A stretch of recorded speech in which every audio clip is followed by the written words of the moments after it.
Have you ever stood in the middle of your living room, surrounded by a clutter you kept telling yourself you would deal with tomorrow, and suddenly noticed a beam of morning sunlight resting quietly on a simple wooden bowl you had long forgotten? In that instant, it is as if someone turned down the volume of the outside world so you could hear more clearly the music of your own heart. The Japanese call this miru, the art of seeing deeply into what has always been here. It is not about adding more, but about looking again. Not about buying, but about recognizing. When our eyes shift their focus, life changes its tone. I once thought the solution was in getting another shelf, another storage box, or some clever folding trick.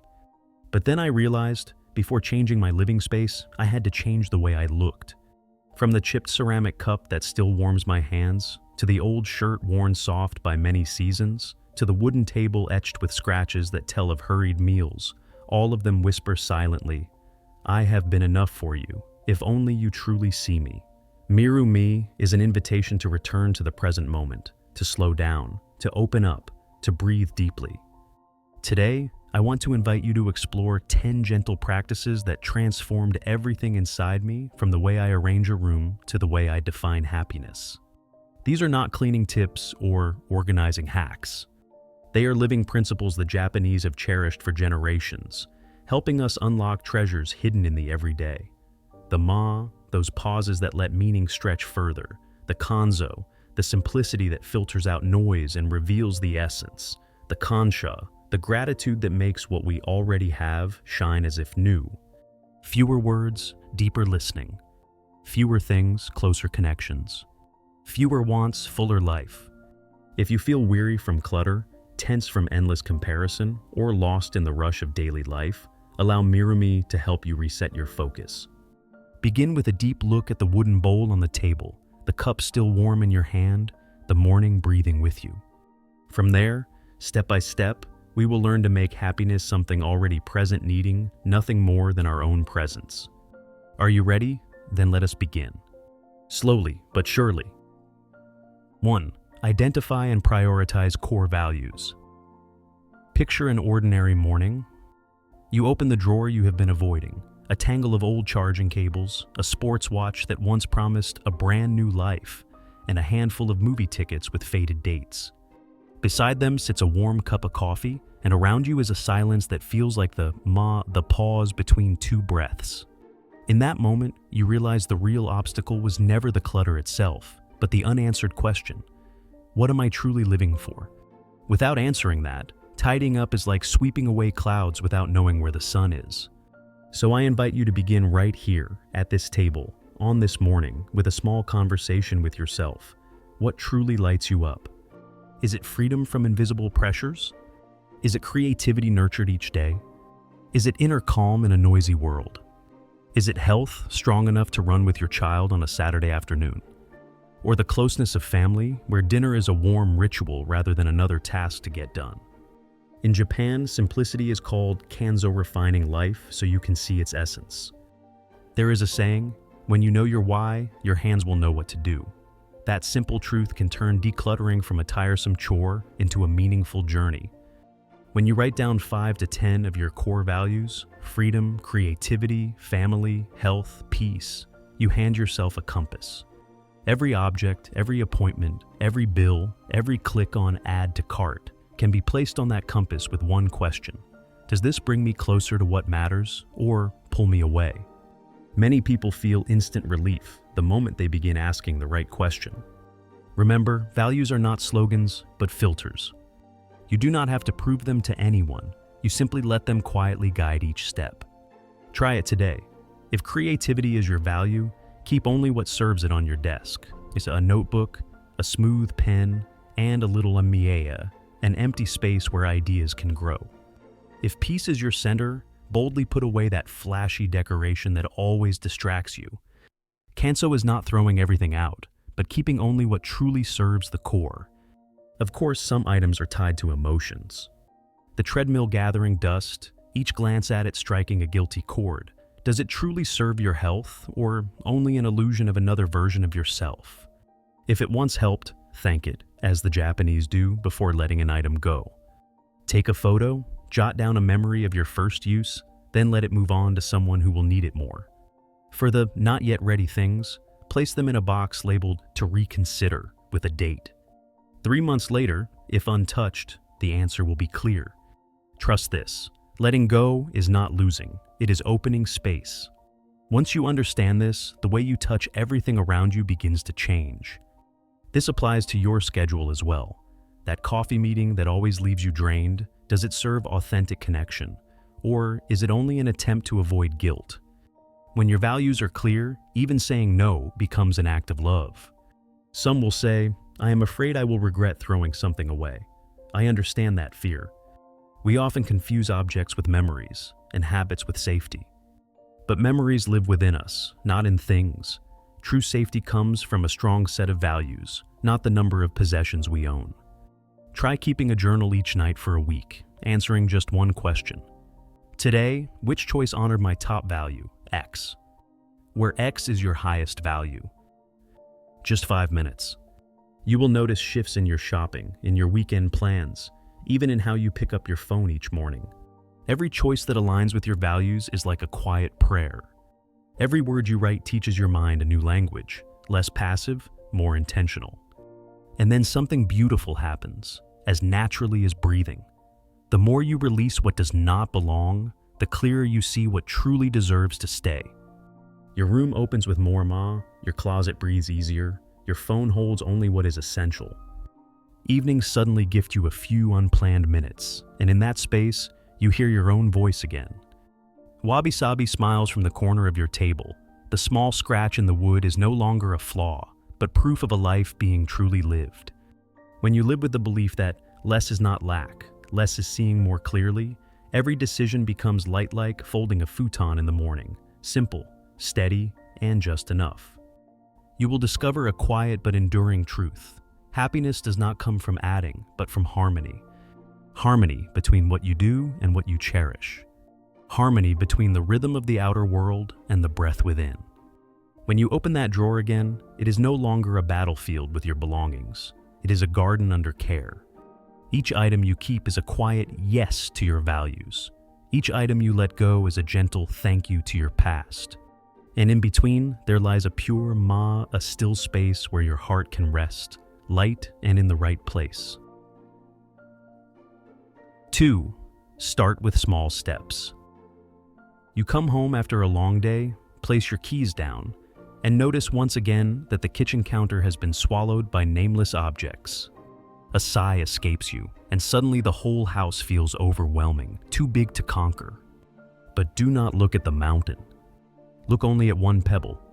In Japan, this approach to change is called Kaizen improvement in small increments, steady and without retreat. Small but consistent steps can win over great and lasting goals. So, tonight, choose a space so small it almost feels ridiculous. A single drawer, one shelf, or a corner of the counter no larger than a sheet of paper. The purpose is not to finish everything, but to reassure your mind that you can begin without being swallowed by chaos. Set a timer for 5 minutes, just like savoring each breath in a warm ofuro bath. When the time is short enough that your mind does not feel threatened, your body naturally follows. 5 minutes may not clear an entire drawer, but it clears away procrastination. Pick up each item and ask only one question. Does this belong in my life today? If yes, return it to its place. If no, put it in a bag to give away. If you are unsure, place it in a "to reconsider" box with the date written on it. When the timer rings, stop even if you are in the mood to continue. That pause creates a pleasant memory, so tomorrow night you will want to return. The saying, 5 minutes of starting is already half the journey, may sound playful, but it is how we plant the seed of a habit that will naturally return the next day. Then you will notice a uniquely Japanese effect. When a small corner clears, ma, the empty space appears. That space is not meaningless, it is the rest note that keeps music from becoming noise. On the counter, just enough space for a book makes room for your tea and for your eyes to rest. On the desk, a stretch of bare wood under your wrist is enough to make your evening feel calmer. Kanso is refinement, not austerity. When emptiness is placed where it belongs, fullness gains meaning. You can even apply this to the digital world. Spend 5 minutes deleting duplicate apps, cleaning a photo folder, or silencing unnecessary notifications. Each empty square on your home screen becomes a breath free from interruption. To help your mind enjoy the process, create small rewards. Each time you finish a chosen area, mark it with a dot in your notebook, add a sticker, or color a square. You do not need a celebration, you only need a little dopamine. Science confirms this, but your own body will tell you more clearly. Your heartbeat slows, your shoulders release, your vision widens. Celebrate small wins to create great momentum. After 3 evenings in a row, a habit begins to take root. If you skip one night, do not judge yourself. Kaizen does not punish, it simply invites you to return with another pebble. The next morning, before brewing coffee, just clear the spoon tray, and with that, you are back in rhythm. Some may ask, should I declutter by category? You can borrow the KonMari method as a gentle guide. Choose one type of item each time: papers, utensils, cosmetics, or cables. So your mind does not leap from one decision to another. When the brain knows it only needs to speak with papers today, choices become lighter and quicker. One type, one session, one breath. Slowly but surely, each corner becomes an oasis of calm. From the first oasis on the kitchen counter, you step to the next on your desk, then the bookshelf, and finally the closet. This spread is not loud, but steady like bamboo roots deepening quietly into the earth. As order begins to take shape, your body responds. Cortisol, the stress hormone that tightens your shoulders, slowly decreases when your eyes are no longer attacked by cluttered signals. You think more clearly, focus better, and even end your day earlier. Less mess, more clarity. And clarity here is not a spotlight, but the space needed for an idea to land. You begin to realize each tidy corner saves energy for dozens of small decisions later. You no longer wonder where the tape should go, nor turn the house upside down for your keys. Saving a few minutes a day is how you reclaim whole weeks of ease. Do not forget boundaries, because without them, small tasks can swell. A transparent box to reconsider items, a shallow tray for everyday essentials, or a fixed 5-minute slot each night, say, from 9:05 to 9:10, no more. Consistency transforms effort into rhythm. When family asks what you are doing, smile and say, I am just clearing a small corner. That corner may be 20 old emails, a messy drawer, or the entryway where shoes pile up. Tomorrow, it will be another small corner. One clear corner, one lighter day. After a few weeks, you will see the change is not in the number of items gone, but in the language you use with yourself. You no longer say, I have to clean this whole room, but instead, tonight, I only need to touch one pebble. As words soften, life softens with them. You trim a loose thread, wipe the sink dry before bed, or leave your phone outside the bedroom on a Friday night. These tiny acts are like wooden planks on a bridge across a river, close enough to step forward, strong enough to hold your balance. Until one day, when someone asks you for the secret of minimalism, you smile and reply, there is no secret. Just 5 minutes, repeated many times, because small, right, and consistent, that is the widest path of all. 3. Practice daily gratitude.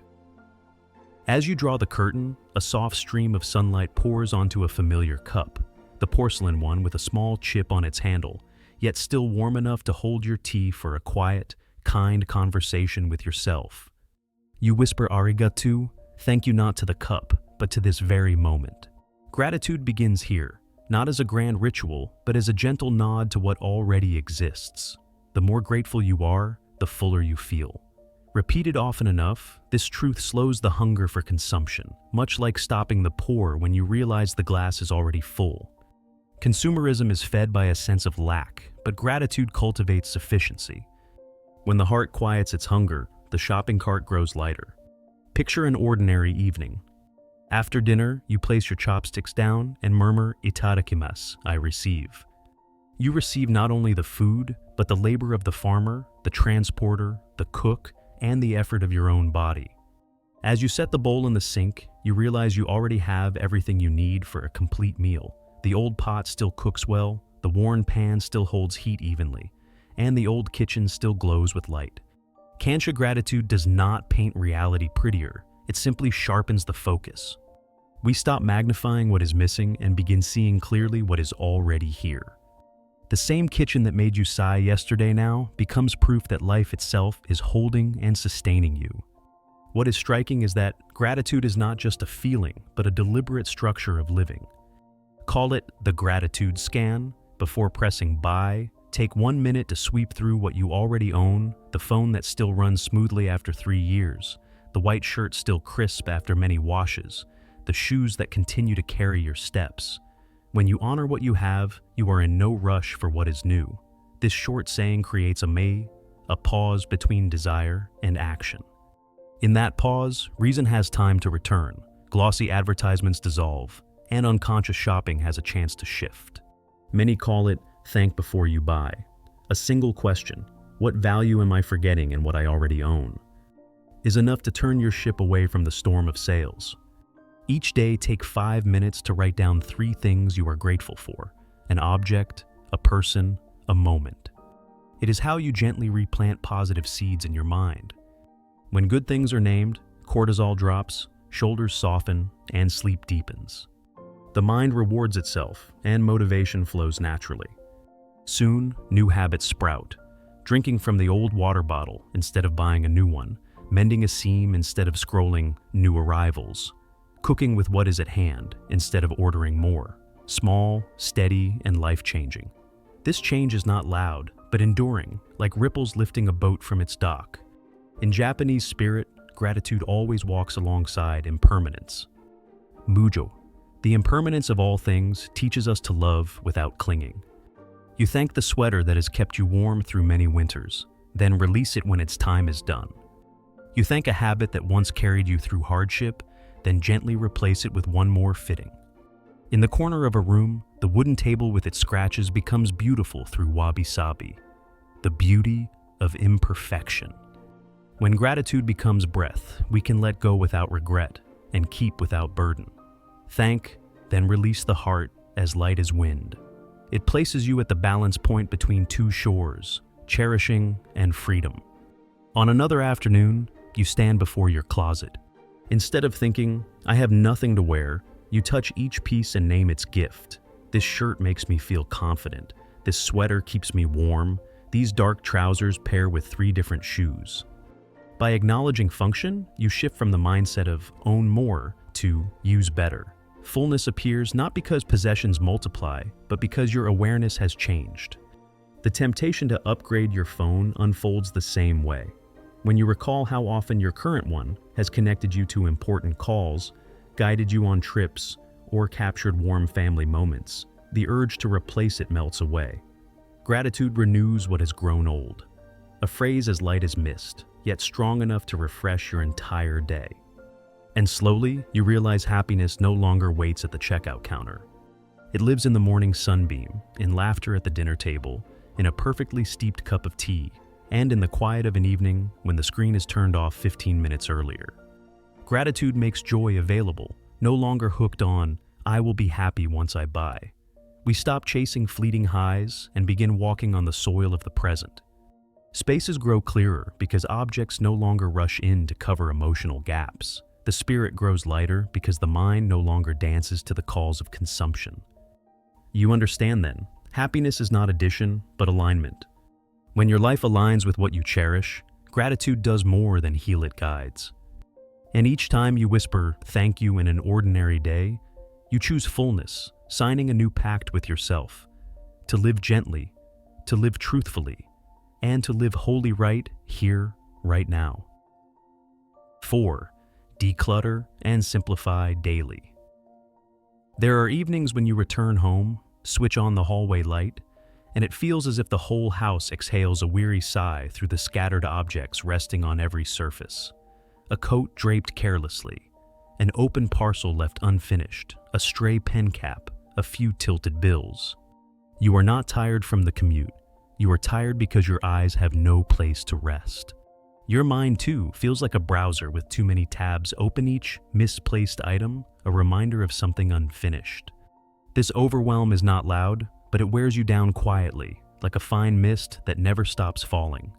I invite you to try ending the evening differently, Not with a grand overhaul, but with a small 5 to 10 minute reset, a daily rhythm, short enough for your body to begin easily, steady enough for your mind to remember. Trust the saying, tidy a little, lighten a lot. If repeated like brushing your teeth, this rhythm restores your home's natural peace. Begin at the entryway, the crossroads of daily life. A flat tray for keys, a small basket for mail, a fixed hook for your raincoat. This is not random arrangement, but the spirit of ichimono, ichibasho, one thing, one place. This tiny principle cuts away hundreds of micro decisions. Where to put it, where to find it. When everything has its own home, tidying is no longer a battle, but a natural act of return. One item, one place, one life, less lost. In this sense, Kaizen is not a grand plan, but the gentle habit of putting things back before night falls. Each time you do, you save yourself from 5 minutes of frantic searching the next morning. In the kitchen, set a timer for 7 minutes. Just 7 for the counter, the sink, the table. Do not aim for perfection. Aim for just enough order that your eyes can rest. When the cloth wipes across, the surface shines, not just for appearance, but to quiet the brain from needless signals. Science confirms cortisol levels drop in tidy environments, and your body feels it instantly in loosened shoulders. Kanso is refinement, not deprivation. As excess fades, the essence speaks. The counter is for cooking, the table is for gathering, the chair is for resting. When function returns to name, emotion returns to calm. You may notice something strange. One tidy corner can soothe the entire room, the way one rest note makes the whole symphony clearer. Meh, the purposeful pause of the Japanese, appears when empty surfaces have room to breathe. On your desk, a bare stretch of wood reminds you that there is still time to breathe today. In the bedroom, a clean nightstand invites you to turn off the screen 15 minutes earlier. Fewer things, more peace. 4 short words that can change how you fold a blanket or stack your books. If you need more structure, lean on the spirit of 5S. Sort, set in order, shine, standardize, sustain. You do not need to memorize the terms. Just let your body follow a familiar loop. Enter the door hang, keys wash, hands wipe, the counter gather, stray items, return them home. Same hour, same sequence, same brief time each evening. When the brain knows what to expect, it no longer resists. When rhythm is standardized, freedom arrives. Freedom here is not doing nothing, but not wasting energy deciding what should be done. Some items will make you pause. A paper to process, a package to return, your child's toy. Do not let them drift. Create 3 docks, one for handle now, one for end of week, one for ready to give away. Keep them small, a thin tray or modest basket, so they cannot harbor delay. When the dock fills, it forces a decision. An early choice saves you from a harder one later. Small rules create big solutions. Victory comes not from force, but from structure. In the digital world, a reset also takes just minutes. 2 minutes to clear the home screen to a single page, silence 3 unnecessary notifications, group photos into an unfiltered folder to review on the weekend. Each blink removed from your phone is one less jolt to your mind. You will sleep deeper because the bed no longer doubles as an office, and mornings ease because everything already has its place. It is not magic. It is simply sealing the leaks where your energy once drained.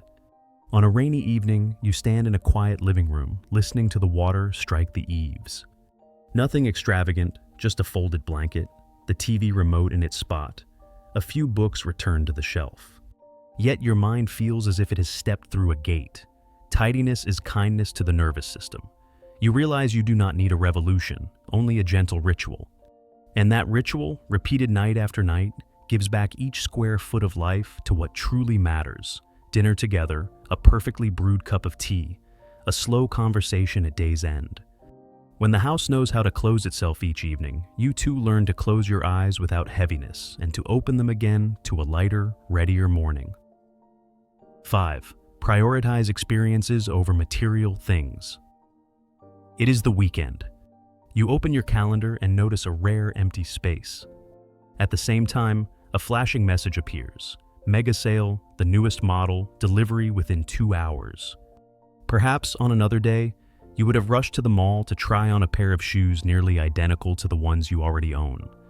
But today, you close your phone, bring a bottle of water, call a close friend, and wander together down a forest trail.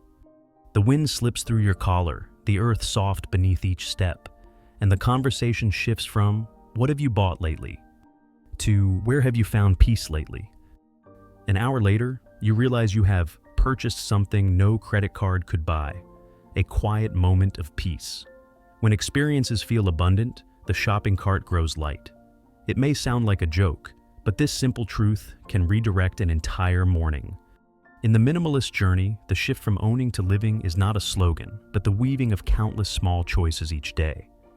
You begin to declutter your schedule the way you declutter a closet, removing appointments that only bring exhaustion, keeping enough open space to walk, read, or cook slowly. When the pauses appear between time slots, your emotions have room to breathe and your relationship space to truly listen. A homemade dinner with someone you love, the sound of chopping and stories filling the gaps, suddenly feels far more precious than any new cookware. Fewer things, deeper closeness. This is not only a mantra, but a lived sensation when two pairs of eyes can hold each other for 10 seconds without being interrupted by a notification. Imagine traveling with only a carry-on. Every decision becomes intentional. One jacket fit for 3 situations, one pair of shoes for both city streets and forest paths, a few essentials mixed into many outfits. You move faster, breeze through security, skip the baggage carousel, and avoid the fear of loss. In return, you gain presence. You notice the outline of the mountain earlier, hear the broom of an old woman sweeping her alley, catch the faint scent of green tea from a small roadside shop. When applied at home, this principle transforms a sparse house into a stage for countless moments. Less scrubbing means more time playing with your children. Fewer impulse buys mean long afternoons free to visit your parents. Less burden, more road. Japanese interiors leave space not out of lack, but to let the essence resonate. Kanso refinement asks, does this object deepen the experience I am choosing? If not, it dilutes it. A living room with few objects is not to show off the floorboards, but to let laughter bounce freely. A dining table without clutter returns to its true role, to eat together, to converse, to meet each other's gaze. Enough is beautiful. Here, beauty is not visual effect, but the effect of interaction. When you prioritize experiences, creativity flows like water, returning to its riverbed. Without buying another brush, you find art in the strokes of an ordinary pen. Without more accessories, you reimagine your wardrobe and walk out with confidence and simplicity. An unplanned evening no longer gets filled with scrolling to pass the time, but becomes space for clumsy guitar notes, a heartfelt journal entry, or a long-delayed call. When emptiness is placed well, life strikes the right note. As possessions recede, life's music rises, the scent of a sun-dried pillow, the rustle of clean laundry, the warmth of an old teapot. No brand new object, however flawless, can purchase these. This shift quietly redefines happiness and success. Instead of counting packages delivered, you count how many times your heart softened in a day, a sincere word, a moment of deep listening, a pause to comfort your own fatigue. Without energy drained on maintaining possessions, your mind saves strength to create memories. Choices grow lighter. Without 10 outfits to sort through, you leave the house 5 minutes earlier and catch the sky changing color. Fewer choices, more life. I am not telling you to abandon shopping completely. I am inviting you to reverse the axis of priority. Instead of asking, what should I buy to feel happy? Ask, what should I do to feel happy? A picnic in the park, a ticket to the local museum, a morning swim, a pottery class, or a cleanup walk by the lake with neighbors. These leave imprints in memory, not clutter in your home. When others show off something new, you can smile and share a story. Tell stories, not count boxes. And little by little, you realize you are becoming rich in another currency.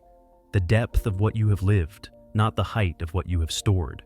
Then, on a very ordinary day, you come home, place your keys on the familiar tray, wash an apple, and sit by the window to watch the sunset. You see, you need nothing more to make the moment whole. The only thing required is presence. And that is the greatest wealth of a minimalist life, the ability to be here. Own moments, not things. With that truth resting in your heart, each decision becomes a gentle question. Does this help me live more deeply? If yes, keep it. If not, smile, set it down, and step out to truly live. 6. Apply the 48-hour rule before shopping. It is late at night. You lie on your side in bed, the blue glow of your phone painting a faint haze on the ceiling. Advertisements roll past like waves. A trending shirt, a new model blender, a pair of limited edition headphones, each item tapping gently at your chest, whispering, "Buy me, buy me." You zoom in for a closer look, the familiar restlessness rising, half excitement, half urgency. Just one more tap and it is yours. But tonight, you set the phone down, take a deep breath, and whisper to yourself a password. 48 hours. A simple act, like pulling the handbrake on a foggy slope. Slow down to see more clearly. This short saying opens a pause between desire and action, long enough for the fever to cool, reason to return, and the heart to hear its true voice. The next morning, you brew a pot of tea. Warmth seeps from an old porcelain cup into your palms. The kettle sings, the kitchen is tidy, and the wooden table with its small scratch retells hurried meals. You glance around and quietly murmur, kansha, gratitude, naturally, like breathing. Once gratitude is named, the urge to shop shrinks, like fire meeting rain. The 48-hour rule does not punish you. It protects you. It grants space for a single sharp question. Will this purchase bring me closer to freedom, health, peace, the values I have chosen? Or am I only trying to fill an invisible gap? If the answer is silence, then that too is an answer. A gentle reminder, be awake, then decide to buy. That alone can stop a mountain of unnecessary parcels. During the waiting period, play a game with yourself. Instead of opening checkout, open what I already have. This morning's closet can create 3 new outfits simply by pairing the white shirt differently with the dark trousers. Your 3-year-old phone still calls, captures photos, and holds memories without dropping a beat. The old pot still cooks soup as well as day one. When you honor what you have, you rush less for what is new. By naming the usefulness of what is present, the must-have now spell fades. You are not resisting shopping. You are learning to see through dopamine's mask, that fleeting thrill after pressing buy now, and asking whether you truly want to live with that item after its honeymoon glow fades. At noon, you pass a shop window, the red sale sign blazing like autumn leaves. Your heart stirs, but you recall a small ritual. Write down 3 questions. 1. What change do I expect this item to bring? 2. Do I already own something that meets 70% of this need? 3. If I cannot buy it, will life truly be worse? 3 short, honest questions, enough to return you to the driver's seat. Suddenly, you no longer feel pulled, you feel in control. And sometimes, the best choice is to wait. Add another 48 hours for an expensive purchase, or save the link in a consider later list for Sunday, when most urges will have dissolved like morning mist. By the second night, you pick up your phone again. The item is still there, still bright, still alluring. But now, standing between you and it are 2 days of real presence. A home-cooked meal, a phone call to your mother, folding laundry scented with sunshine, a 15-minute walk beneath the trees. Strangely, it is these experiences, weightless, inexpensive, that calm the thirst for more better than any promotion ever could. You touch the cart, then touch delete. Not because you are denying yourself, but because you now know today's joy requires nothing more. Enough is beautiful, and beauty here is not surface polish, but harmony between values and action. Your home responds. With fewer new purchases, old things come alive. Shoes soften to your step, a jacket that understands the first breeze of the season, a wooden table that holds your tea and opens to a page of your journal. You learn to thank them the way the Japanese say, "Itadakimasu," before a meal, honoring the life, effort, and resources embodied in them. And if, after 48 hours, you still truly want to buy calmly after considering its use, care, and lifespan, then buy it like a gardener choosing a tree, not like a collector chasing a trophy. Buy less, care more. Of course, There will be days you slip buying something in 10 minutes out of boredom or stress. Do not scold yourself. Kaizen never asks for perfection, it simply invites you back. Adjust your process. Set a 48-hour reminder the moment you add to cart. Turn off flash sale alerts. Place your credit card somewhere you must rise to fetch it. Small but clever fences. A gentle fence is enough to soften the wind. Over time, each pause strengthens the muscle of self-control. Each skipped purchase rewrites your pact with yourself, to live lightly, rightly, and in line with your core values. And then, on an ordinary evening, as you walk past a glowing store window, you smile with empty hands, but a full heart. Slowing down is control. When you slow down long enough, you will hear life's voice clear, warm, and asking for nothing more. 7. Minimize digital and media consumption. After dinner, just as you set your chopsticks into the sink, your hand instinctively reaches for your phone. The screen lights up like a glowing window, inviting you into endless new updates. Your finger hovers, ready to scroll, but then pauses. In that brief moment, like a single breath, you hear something faint, the silence your room has been longing for. Turn it off to truly see. 4 words, yet enough to set your phone down on the wooden table still warm from the meal. That instant feels like sliding shut a shoji door, leaving the noise behind. We often think clutter is about objects, but our minds also carry surfaces covered in invisible dust. Notifications, comments, short clips, comparisons, praise, and criticism. Each time we unlock the screen, it is as if we invite a noisy marketplace into our living room. The issue is not the market, it is that we forgot to close the door. In Japan, intentional emptiness is called ma, the pause that allows meaning to linger. When ma disappears, life becomes music without rests. You are not exhausted from too much information, but from having no space for it to land. Less noise, more meaning. Imagine that phrase resting at your table's edge, reminding you every time your hand drifts toward the screen. Tonight, try a small ritual. Before viewing anything, whisper, "Itadakimasu." I receive just as you would before a meal. This places you in the seat of choice, not compulsion. Ask softly, why am I opening this screen?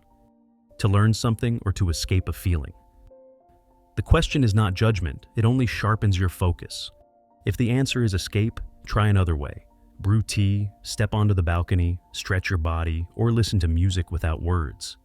Technology is not the enemy. It is like a kitchen knife, helpful when used with awareness, harmful when used unconsciously. You can create quiet hours, much like the Japanese honor their ofuro bath, clear boundaries kept gently. For example, from 8:30 to 9:30 at night, silence all notifications. The phone still exists, but it rests in a dock outside the bedroom. Late conversations make way for conversations with yourself. At first, you may feel restless, your brain craving its tiny dopamine jolts from each ping. But after a few evenings, you sense something returning. Your heartbeat slows, your gaze extends farther, your thoughts round out more fully. Quiet the static to hear yourself. 4 words simple enough, yet powerful enough, to release an energy you thought was gone. The next day at lunch, instead of scrolling for an hour, open a book for 15 minutes. Not because you have more time, but because you just reclaimed it. With marketing emails, press unsubscribe as an act of kindness to your nervous system. With duplicate apps, uninstall them so your home screen feels like an open porch rather than a bustling market. Kanso refinement in the digital world means, if it does not serve your core values, let it go. When only essential icons remain, each unlock is a step you choose, not a path you are dragged along. Perhaps the hardest part is comparison. Social media displays carefully curated lives, whispering inside, "You are not enough." Gratitude is the key to reverse this current. Before scrolling, take 1 minute to name 3 things you are thankful for: a person, a moment, something you already own. When the already have is named, the must have more shrinks. Enough is beautiful. Beauty here is not the absence of desire, but desire aligned with real life. You begin using technology like a craftsman with tools work done, tools put away, not carried endlessly out of habit. Each day set small anchors, check email only at 2 set times, limit social media to 15 minutes in the afternoon, watch at most one episode after dinner. This is not rigid discipline, but a soft rhythm. If you slip, smile, and return like a carpenter adjusting the blade. If you slip, adjust, do not punish. Our bodies remember steady gentleness better than harsh rules. The rewards are tangible: deeper sleep, lighter mornings, sharper focus like morning mist gathering into rain. Then one Sunday afternoon, you leave your phone at home and walk around the lake. Sunlight skims across the water, bamboo leaves rustle, a small dog tugs its owner past. In that moment, you understand why the Japanese always leave ma in their spaces, so the essence of the world can be heard. When you return, you open your phone and realize nothing urgent has happened. The only thing that grew in that hour was your soul. Switch off to live deeper. From then on, every time you set the phone down, you no longer feel you are missing out. You feel you are arriving. Arriving at the hot meal, the person across from you, and the breath moving through your chest.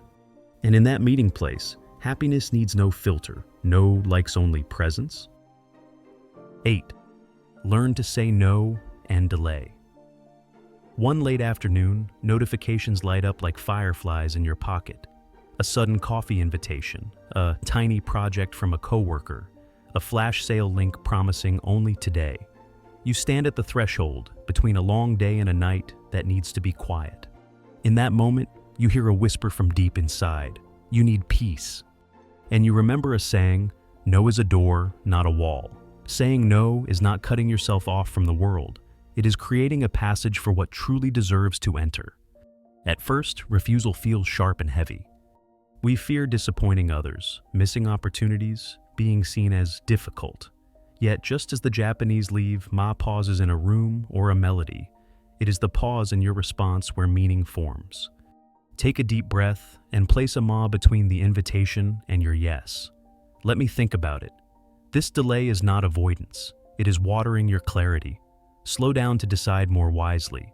You set the phone down, feel the warmth of your tea, notice the coat hanging neatly by the door, and ask, will this commitment enrich my life with peace, family, health, or will it thin it out?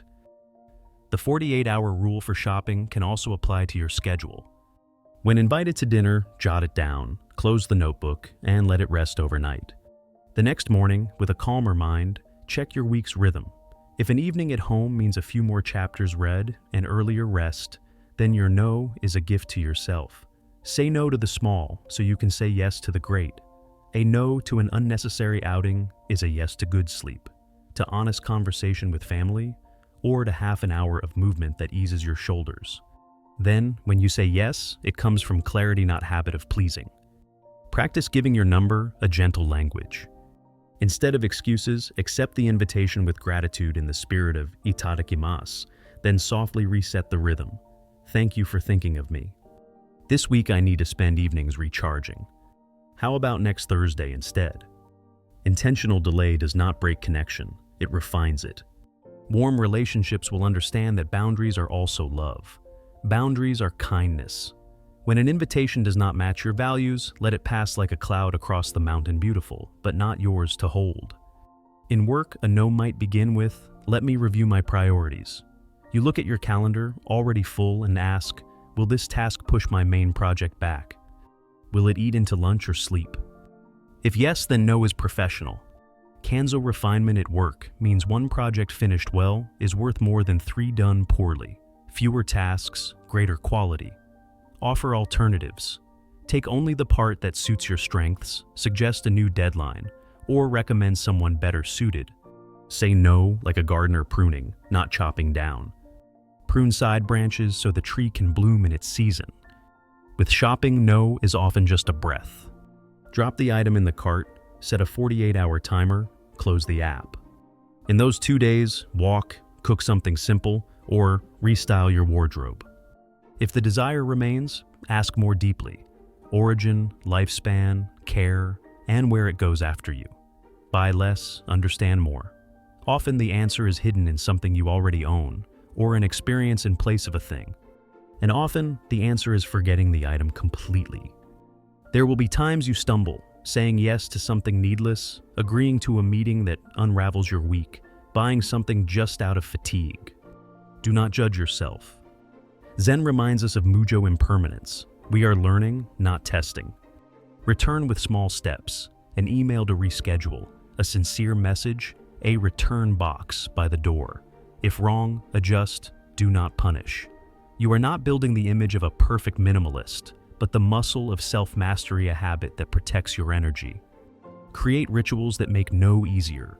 A ready-made reply taped on the fridge, a quiet hour in your family calendar, a list of non-negotiable yeses dinners together, bedtime, one full rest day a week.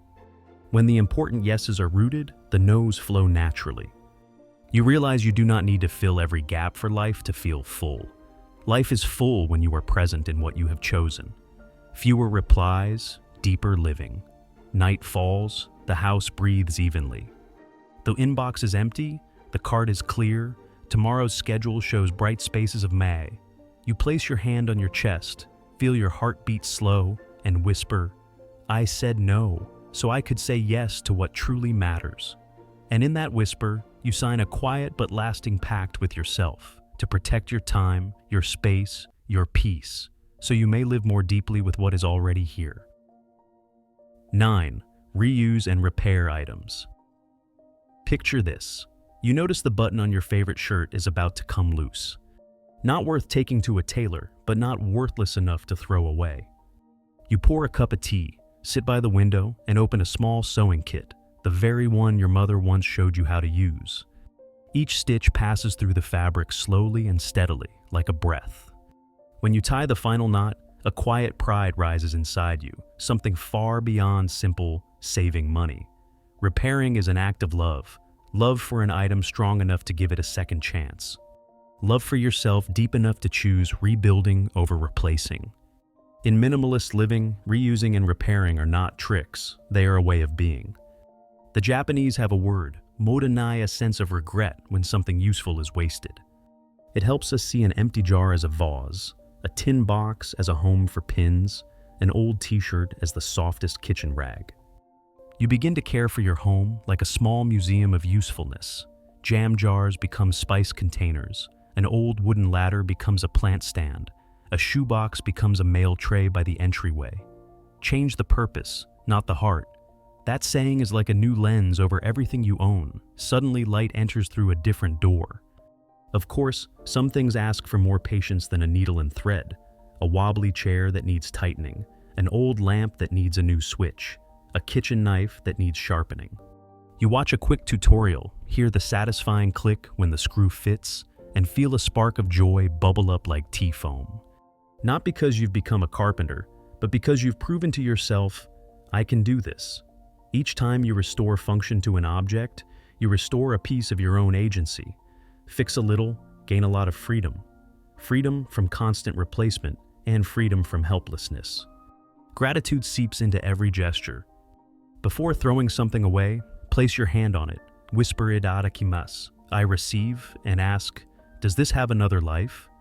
Sometimes the answer is no, and you let it go in peace. Sometimes the answer is yes, and you rediscover a childlike joy in turning an old baking tray into a pinboard, or reattaching the spine of a book to give to a friend.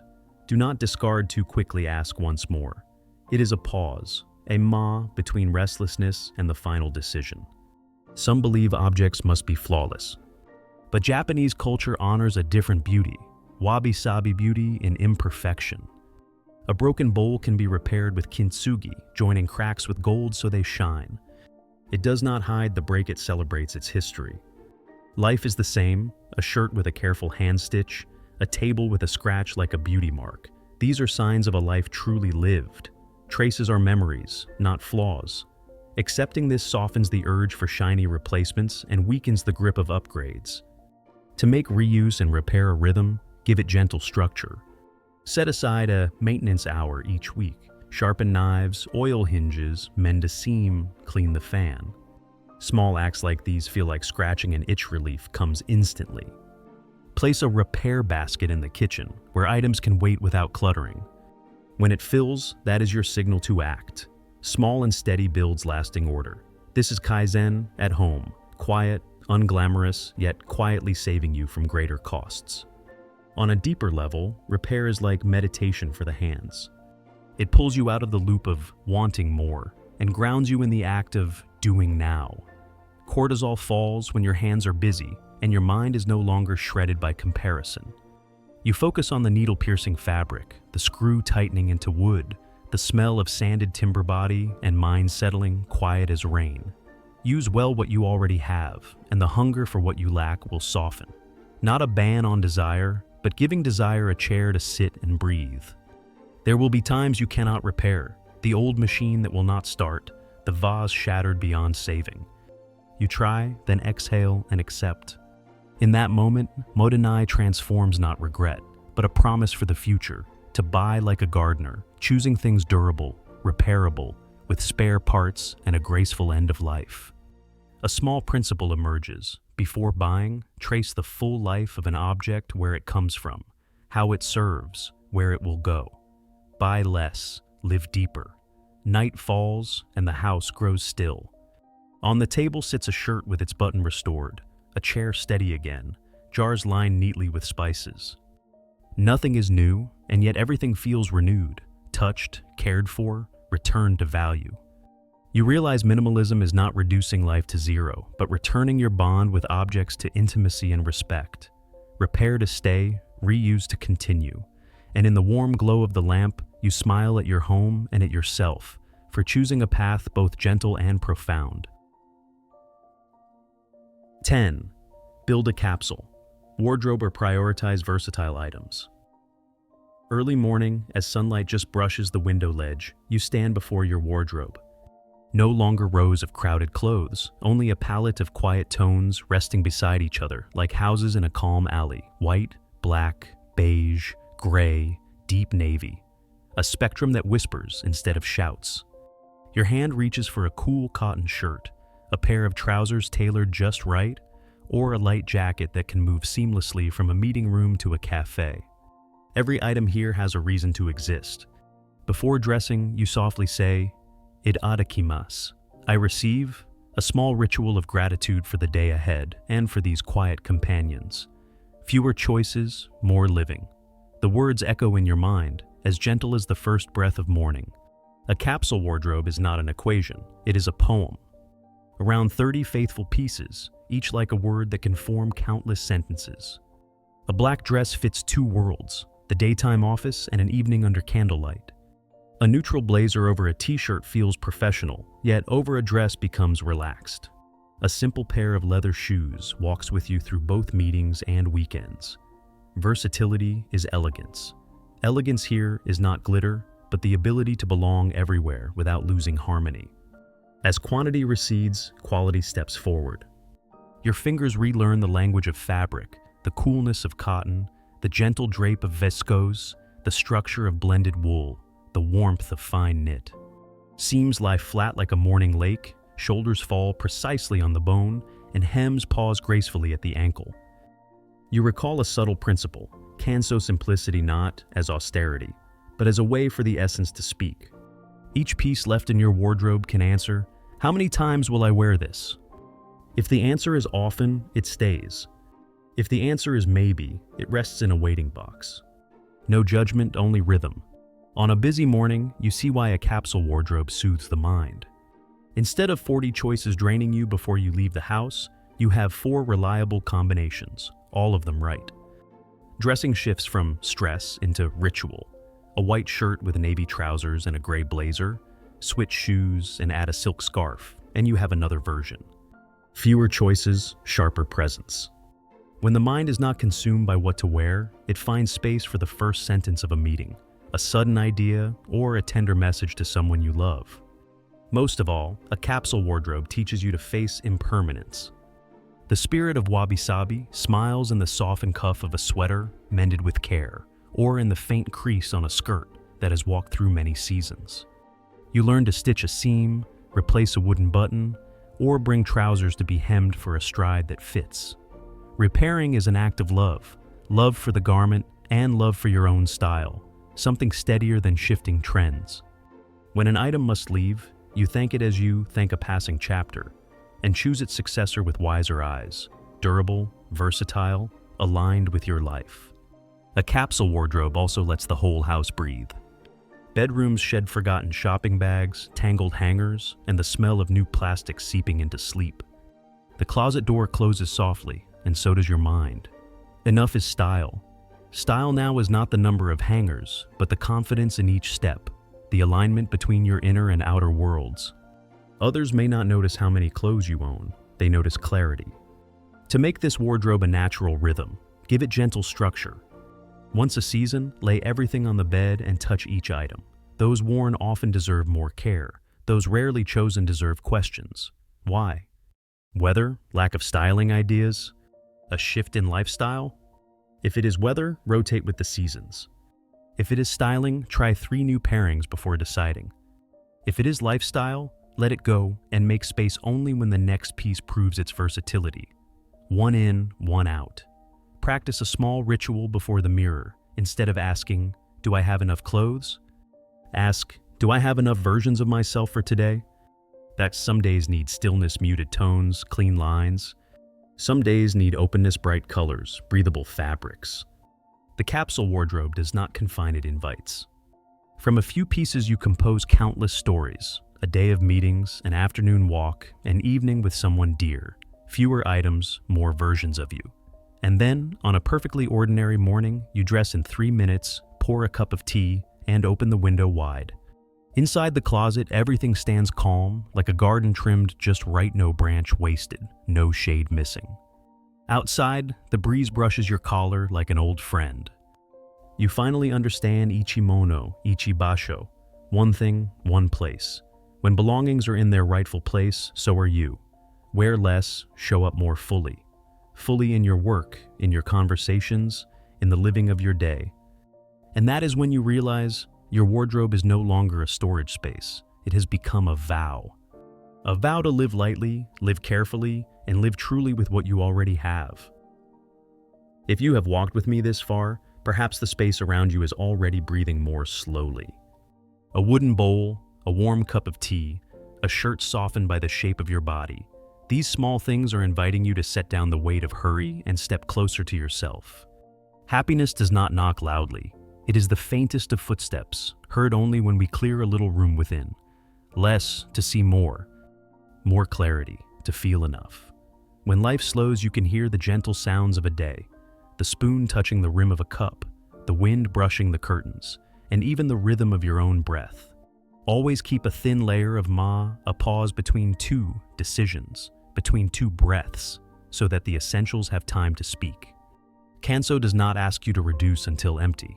It invites you to reduce so that you may live more deeply.